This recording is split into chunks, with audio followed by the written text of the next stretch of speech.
Well, hello, everyone. Thank you so much for joining me for another episode of the New Construction Marketing Podcast. I'm your host, Anya Chrysanthon, and I'm very excited to introduce my guest for today, Carol Morgan. Carol is president and founder of Denim Marketing. So, Carol, welcome to the show. I'm so happy that you're here. Thank you so much for inviting me. I'm pretty excited to be here as well. Oh, good. So, Carol, if you don't mind kicking us off and telling us a little bit about yourself, your story. I always love to hear about, female business owners, especially. So, tell us, what you do and how you got to do what you do now.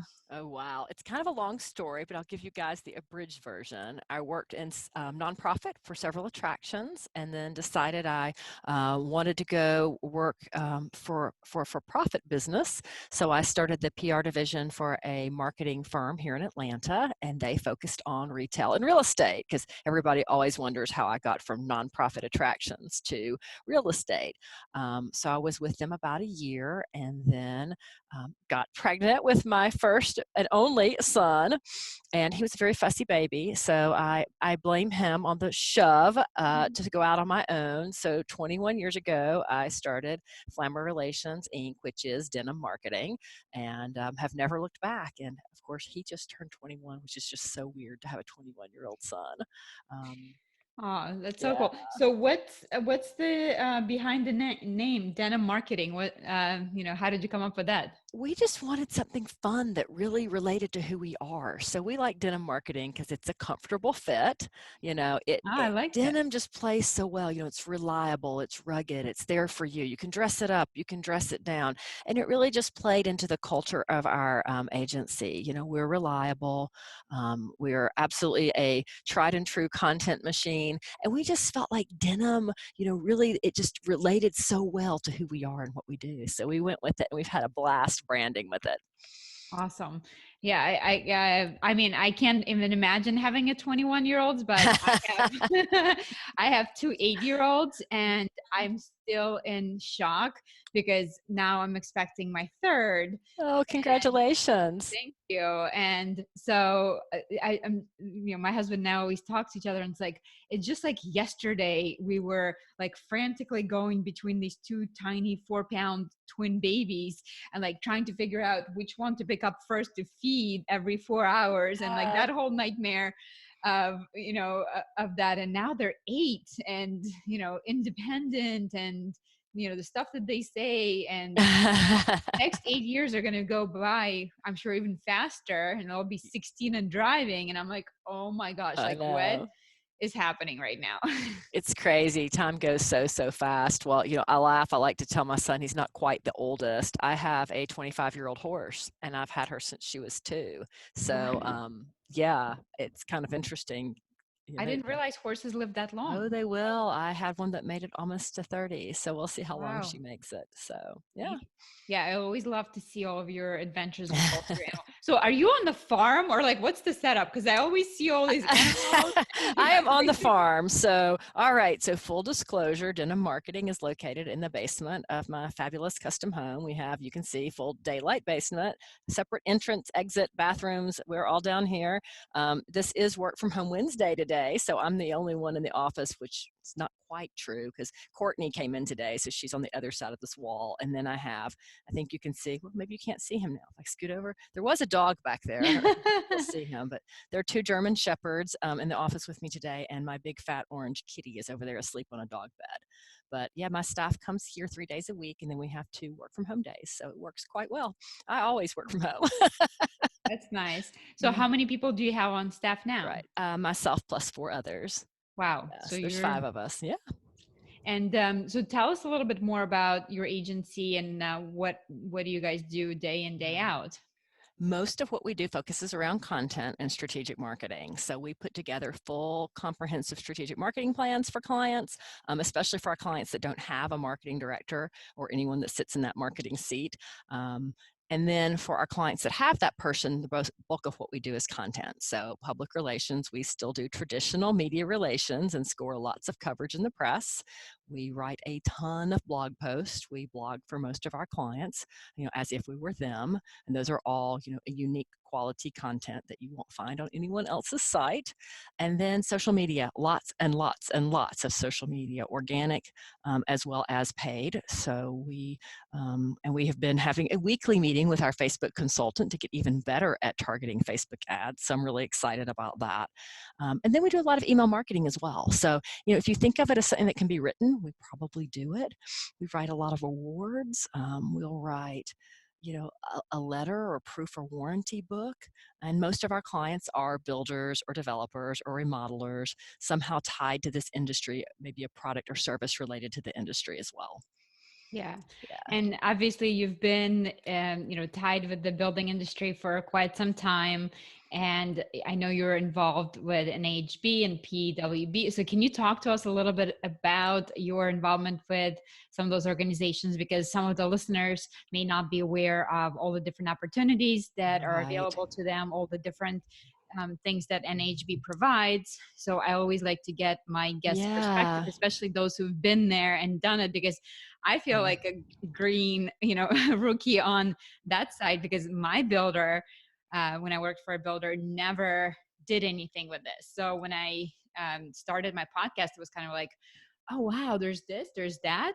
So Right. I always thank Kimberly Mackey for like, kind of telling me what's going on, because Right. there's so much and it's so confusing. So yeah, I'd love to get your Well, perspective on that. yeah, and it's interesting because some people get involved at the local level, and at the local level, I've chaired our sales and marketing council, and then some people get involved at the state level, and then there's those of us who get involved at national. And really, I got involved in national through the MIRM program, Masters in Residential Marketing.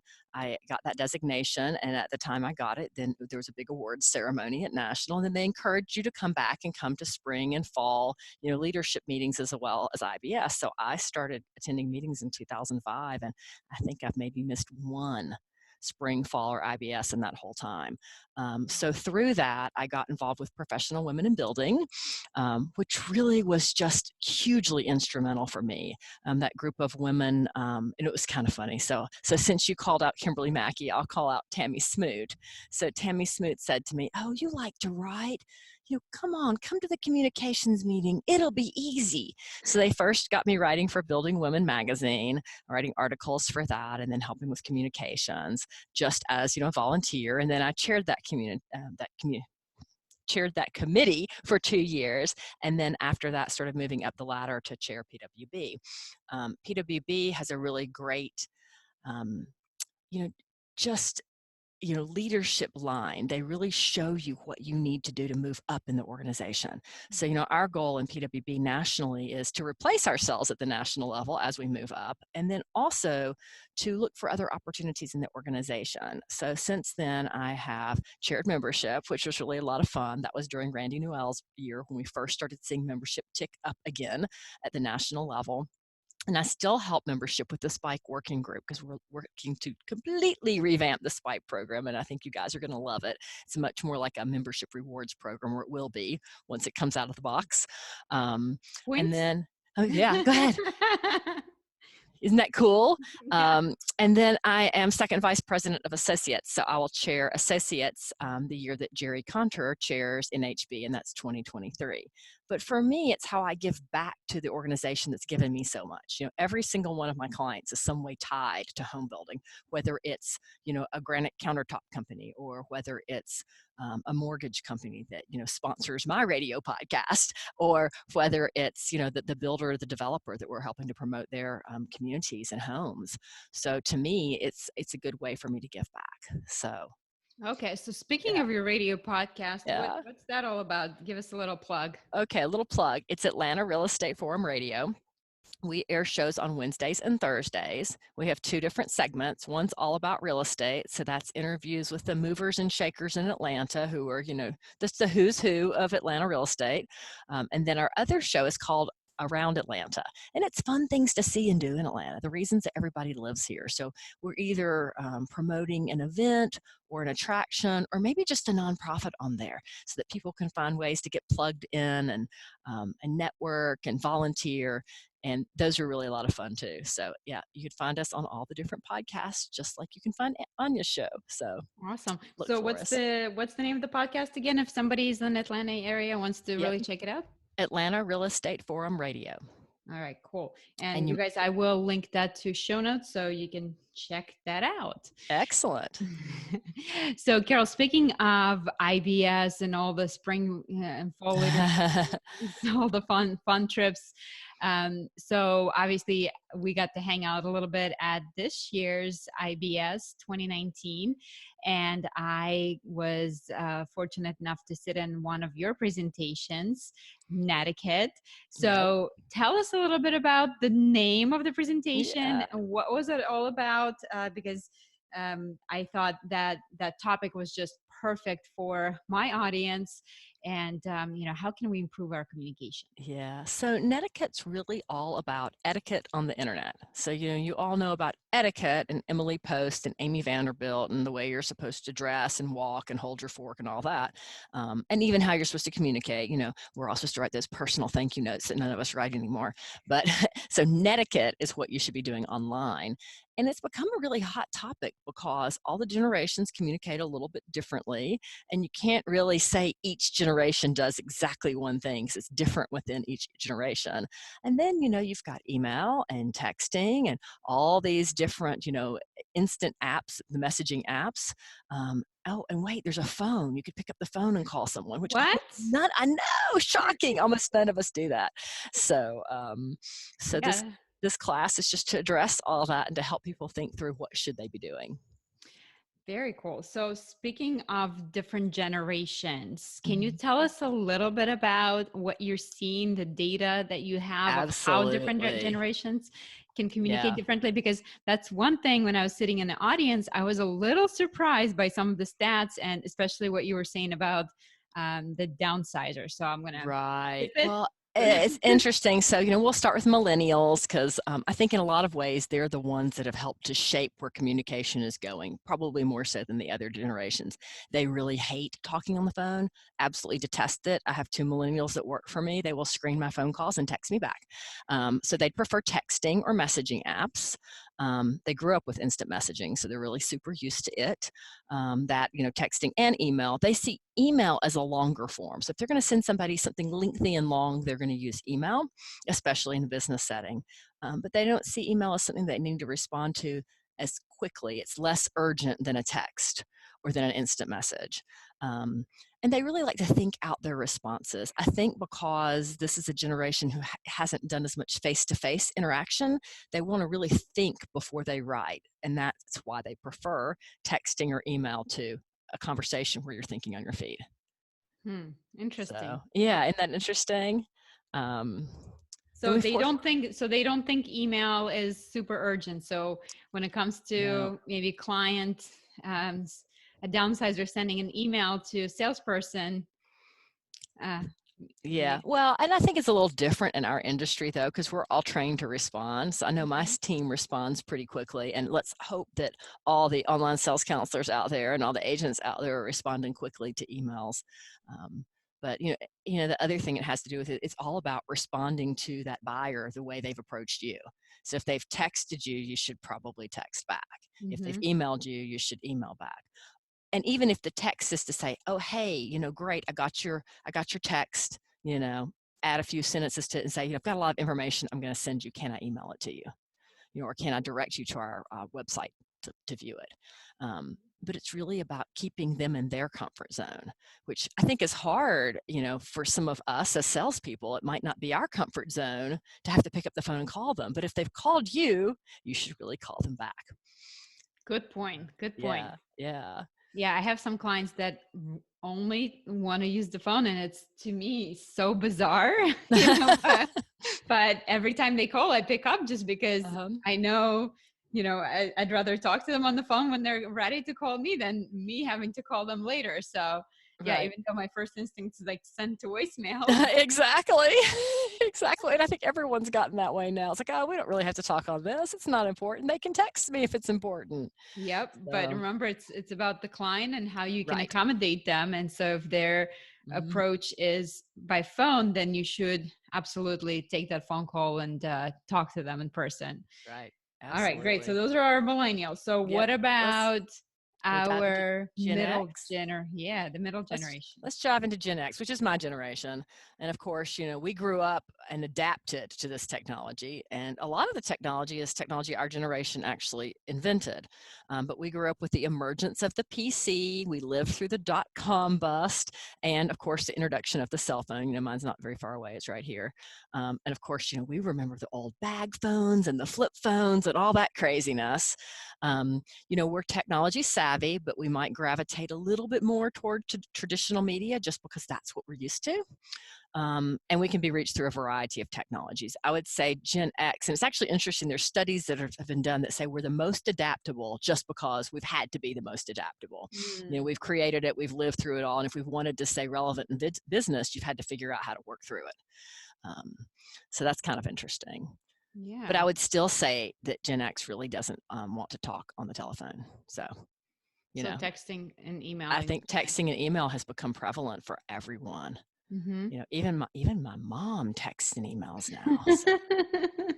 So, and we can jump into that. Yeah, So let's speak about let's talk about downsizers. boomers as Boomers. Yeah, downsizers. Yeah, I boomers. was surprised by some of the data that you presented there about them. Yeah, they like face-to-face meetings. They're going to be more likely to want to talk on the phone or meet with you face-to-face than any other generation, other than the generation that's older than them that I think is called the silent generation. I may have that wrong, but there is an older generation than them. Boomers will use email. Some of them use video conferences like we're doing today.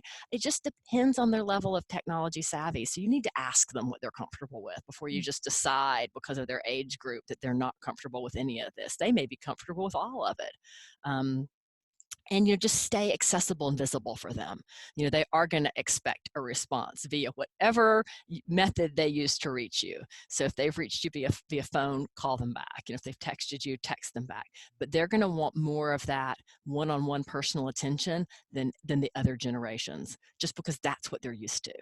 Mm-hmm. Um, So I was surprised about I think you mentioned about the email, like what is acceptable response rate, and that yeah. the boomers are the most impatient generation. Is that right? Absolutely. When it comes to email response, well, they expect a response. It's what they're used to. They want a response and they want it quickly, just like all of us do. I think what's interesting about them is again, there's a wide range of spectrum there. We had a former client that we just could not figure out. He never responded to email, but always would call. And so we were in the office one day with him, his office, and we discovered there wasn't even a desktop or a laptop or anything in his office. That emails would come in, he'd see them on his phone, have his secretary print them, and then he would usually just call back to answer the questions. So once we figured that out, we just started calling him. Hey, we have these 3 things we need answered. And it was amazing. You got things, much more quicker. You got things done. So it really does boil down to how do they like to communicate? Yeah. Because it's key. Let me see. I've got some fun statistics in here. Um, let's see. While you pull that up, so I have a client who I literally had to sign up for a fax service because Are you because kidding me? yeah, because he is the same way. He doesn't do email. So anytime I needed him to Wow. sign something, I had to, it's either snail mail or fax. So I Right. actually had to figure out how to sign up for eFax.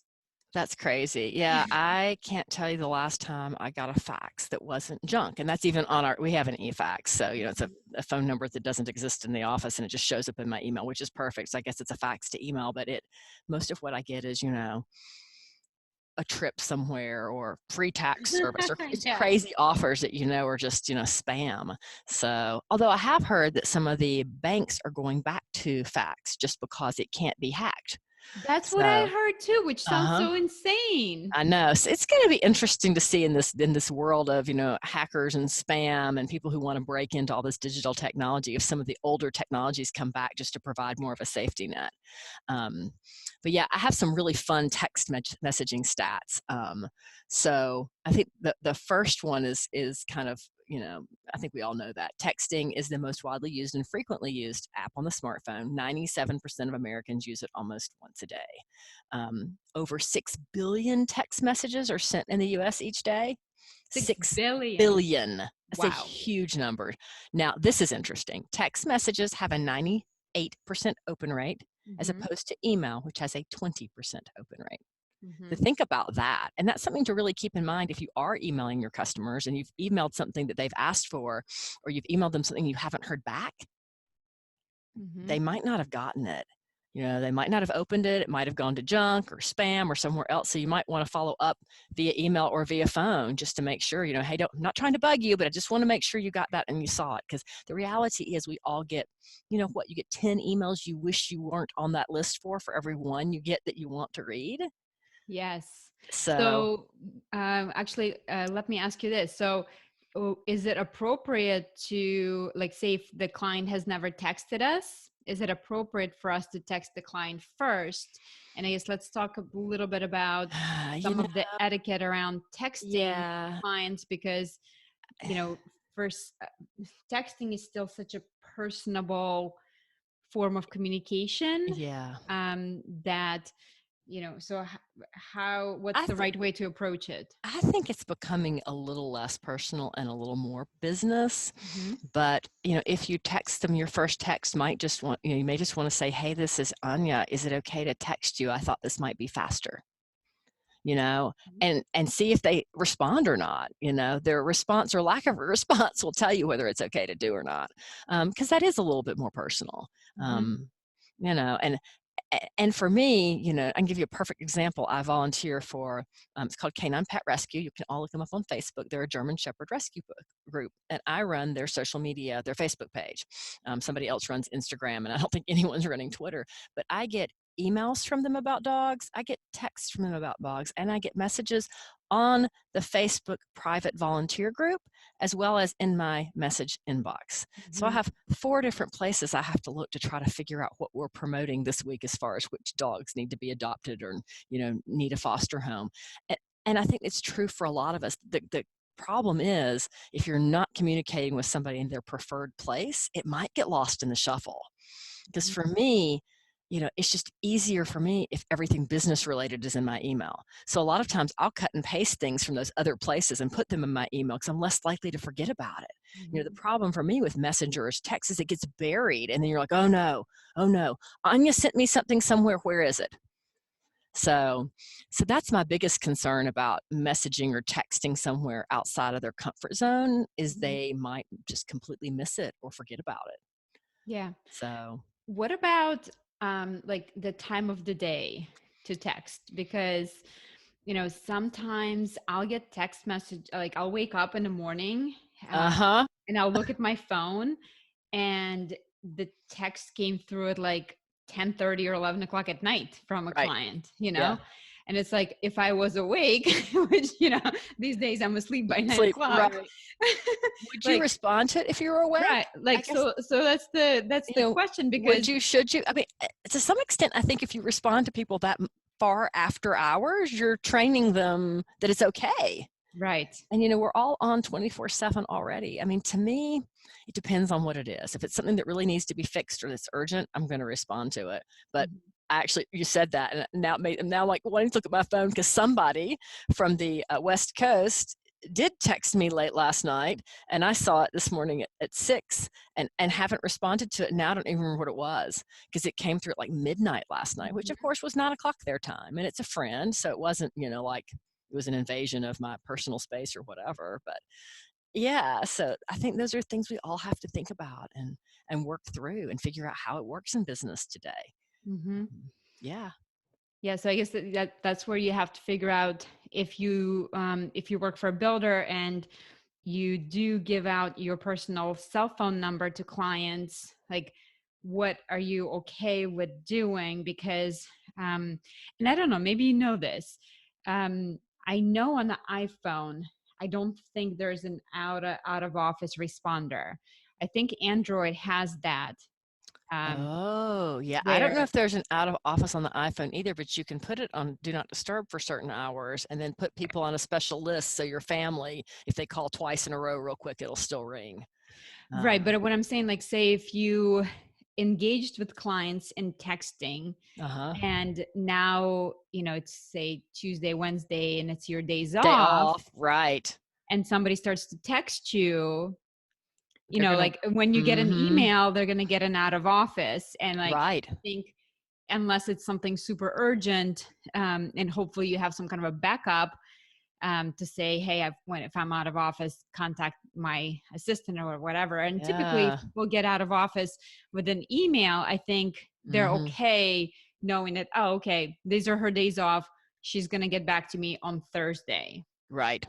With text message, you don't have that. Not Or at yet. least, No. yeah. So at Yeah. least, I know there are some apps, and I'm pretty sure Android has something, Yeah, but I think last probably. time I looked into it, iPhone did Didn't not. have it. And most of us are using iPhones, so that's a Yeah. problem. So Yeah. if you guys know of something, you Then gotta let us let know. us know. So yeah, Yeah. hit me up on social. I'm at Yeah. Anya Kersianton pretty much on all social. So let me know if there is such thing, because I would love to know and share it with the rest of the group, because I think more and more people are communicating, and they're giving out their Mm-hmm. personal cell phone number. So what do we do in those situations? Because Yeah. if it's one thing to get out of office with an email and wait, it's another thing to get no No response. response at all, then you maybe feel like they don't care. So then do you move on to another builder? Right. That's And the challenge. yeah, Well, and even if you're like, okay, I'm going to respond on Thursday when I come back, like that is an mhm. eternity in text message time, Right. Oh right? yeah. Yeah, because text messages, are see 90% of all text messages are read in under 3 minutes. Mm-hmm. Um, and let's see, it takes 90 minutes to respond to an email, but only 90 seconds to respond to a text. So Mm-hmm. yeah, if you haven't gotten that response, then it could leave you wondering. Also love this stat. 43% of smartphone owners use their phones to make calls, but 70% of smartphone owners text. Yep. So it tells you where these phones are going. They might not be even called phones anymore in the future. Maybe they're going to be called mobile text machines or something. Yeah, But I that's what like we're that. using them for. So, yeah. Yeah, it would be like an option. Do you want the Do you want it to ring or not? Well, think about how many people don't even have home phones anymore. I mean, I don't. I don't. I got I don't rid of have mine. one. Yeah, I Yeah. remember in my first townhouse that Yeah. we got a landline, because I think I thought, like, if we ever get secure home security or something back then, like, you kind of needed it. And I remember anytime it would ring, it was a telemarketer, because no, I didn't No, even but know my own oh phone yeah. number, So it's like, Yeah. yeah, No, I didn't get any calls that weren't. They were all about elections or somebody trying to get a donation or somebody trying to sell me something. So I was like, oh, why am I paying for this? It's just silly. So yeah. yeah, Interesting. Okay, so I think the key is to really follow your client's lead on this, and just be careful if you are giving out your personal cell phone number, like what you're okay with doing yeah. on there. Now, I know you had some really great suggestions for email, Email. All and right. Yeah. specifically for subject lines. Yes, we can dive into those. Actually, you and I must be on the same wavelength because I just pulled that up. Oh, So perfect. on email, the thing that is the most helpful is if you think of your subject line in terms of a primary subject, a secondary subject, regarding, and then maybe a quick reference. So let me give you an example. So maybe we're talking about an NHB, PWB conference call that's coming up. So my primary subject might be NHB, PWB, and then I would put a dash communications. So that's the committee I'm talking about, dash conference call, dash reminder. So when that comes in your inbox, you automatically, absolutely 100% know what it is. Mhm. Same for, something like Hayes project, dash framing, dash materials backorder, dash possible solutions. So, you know, and it's helpful for categorizing those if you need to go back and find something. It's helpful for the person receiving it and for the person sending it. And it's really important if you're forwarding something on that has some crazy subject line that doesn't make any sense, change that subject line and add a comment as to why you're forwarding it to the person you're sending it to. Mhm. I got one that recently that said something like, needs immediate attention. And so I was like, oh my gosh, I better open it. So I opened it and it had been forwarded to me. And it was obvious that somebody just wanted to let me know this had happened. So, a better thing might have been, I don't know, whatever the name of the project was, name of the project, hyphen was resolved, FYI, just something like that, something that I knew immediately when I saw it didn't require me to drop everything Mhm. and take care of it. Yeah. Yeah. So what is the best practice with like even CCing people? You know, Well, and we've had big discussions. Actually, Kimberly Mackey and I have been discussing that today. So I think it's fine to CC people. And a lot of times that does happen when you're on big committees. But if somebody's asking, a question to the whole group, they probably don't want all 20 people to reply all. So, I think CCs are fine, but the problem with CCs is this horrible reply all. I don't need to know that Cindy Lou can't attend the meeting next Friday, but can do it on Saturday. Really, only the person who's trying to compile all that needs to know that information. mhm. So, on CCing, it's a little dangerous because if you CC a lot of people or you address something to multiple people, then it's easy to say, oh, well, I was copied on that, but so was Kimberly, and so was Joe, and so was Frank. Surely one of them are taking care of it. So Mhm. it's a bad practice because things might slip through the cracks. So the best practice would be to send your email to who you want it to go to, and then CC people who need to have that information.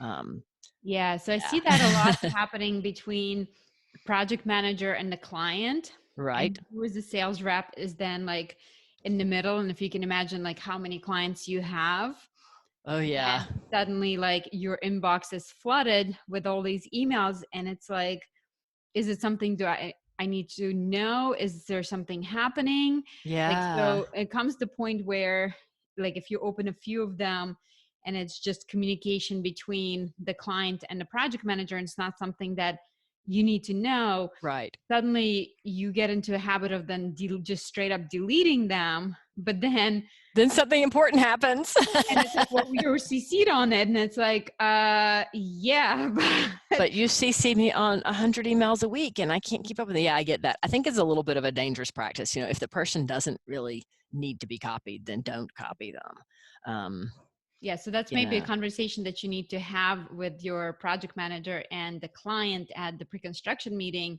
to set the expectation that, hey, I've got you, your project manager and I will be discussing your home, and he's going to keep me abreast of what's going on in the construction process every single week. So you don't need to keep me in the in middle the of loop. it. Right. But if something happens where it needs my attention, then you can personally email me or call or text me so that I can actually know that it's Right. important and get to it right away. Yeah. As opposed to getting every single one of those. I can see how, as an agent, if you've got, 10 pre-sales going, at the same time that you've, sold and all this construction's going on, how chaotic that would be. Oh Um, yeah, yeah, so you definitely. also just need to say to the construction supervisor, only email me once a week. I don't want all this other, if the client copies me on it, please, please, please respond to them and take me off unless it's a fire. Yes. Yeah, I think there's definitely some training involved. And, BCC's the same way. You got to be really careful if you were blind copied on something not to, say something back that you shouldn't say. Because the person that, they didn't want you to know that they copied you on it. And those are usually HR problems or some other matter, but they can be pretty dangerous.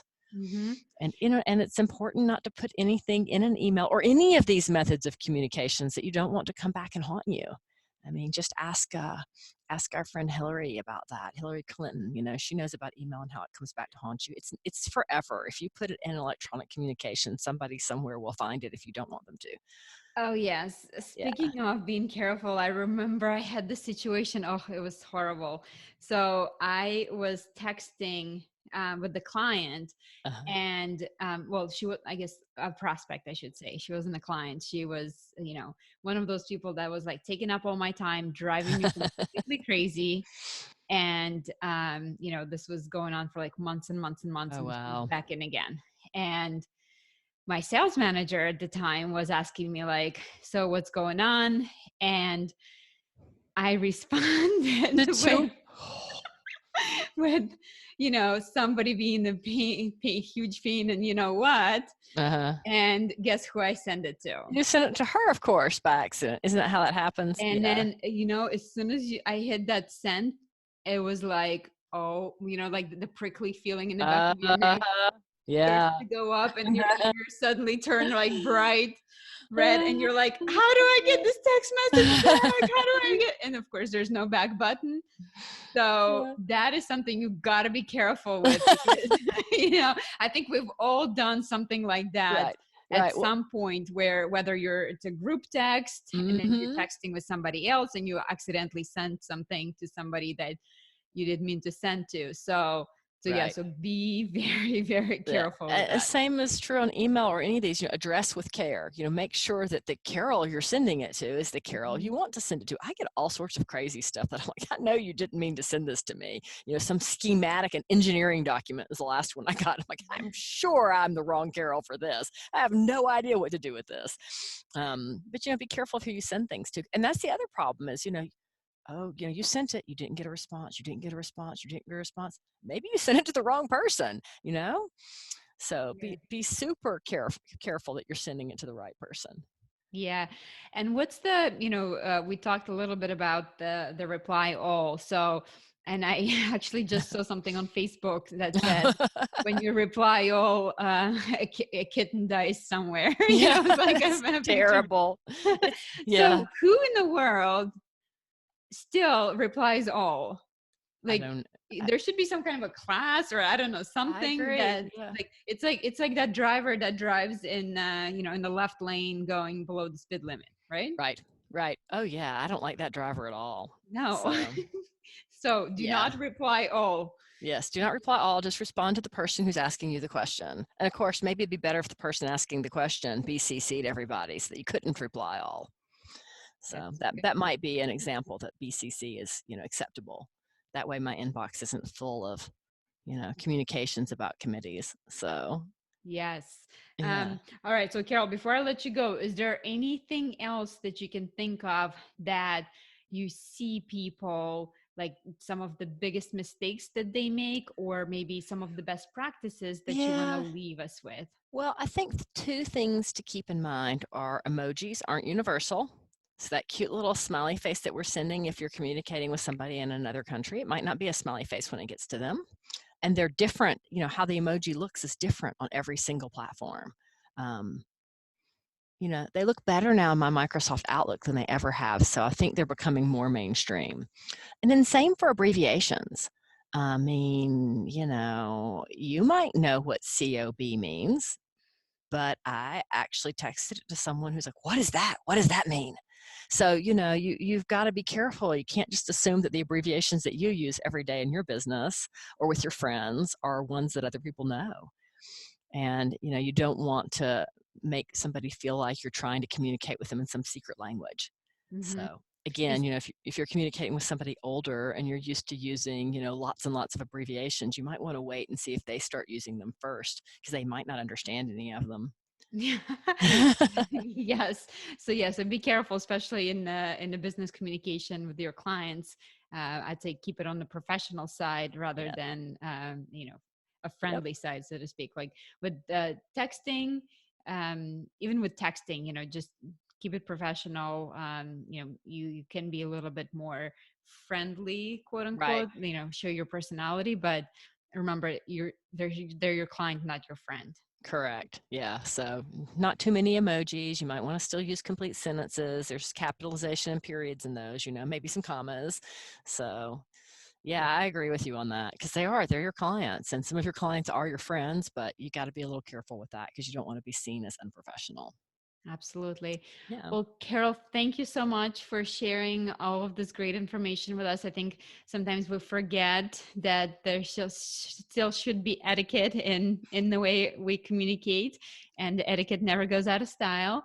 And if somebody wants to connect with you, learn more about you and your company and what you do, and maybe if you even want to plug in your the shelter, the animal shelter that you Yeah. Oh, absolutely. volunteer at, what's the information so we can Yep. find out So more? you can email me at carol@denimmarketing.com. You can call me at 770-383-3360 extension 20. You can find me at Denim Marketing on all social media sites, just facebook.com/denim marketing. We are denim marketing everywhere, which is kind of cool. And then if you're interested in supporting Canine Pet Rescue, you can find them on Facebook at Canine Pet Rescue. And they are always looking for donations. So, any of you guys who have a fuzzy, warm place for dogs in your heart, please feel free to donate Or adopt, right? or adopt. Yep, adopt, don't shop. So are those two German Shepherds you got, is that how they came to be in your life? Well, that's how I got to know the organization. I was looking Oh. for a German Shepherd, and one of them was an 8-week-old puppy when I got him. His litter had been Aw. deserted by his mother, and he and his brother were the only ones who lived. So they were bottle raised. They had him from the Aw. time they were 3 days old. So he doesn't actually think he's a dog; he thinks he's a person. Of And then the course. yes, and then the other one was 9 months old when I got him, and he's my more typical anxiety-ridden shepherd because he was crated or tied up or chained up for his Aw. first 9 months of life. So he's a little, but we love him. So I call them my chief security officer. That's the crazy one. The chief happiness officer. That's the happy one. Aw, so They're good cute. boys, though.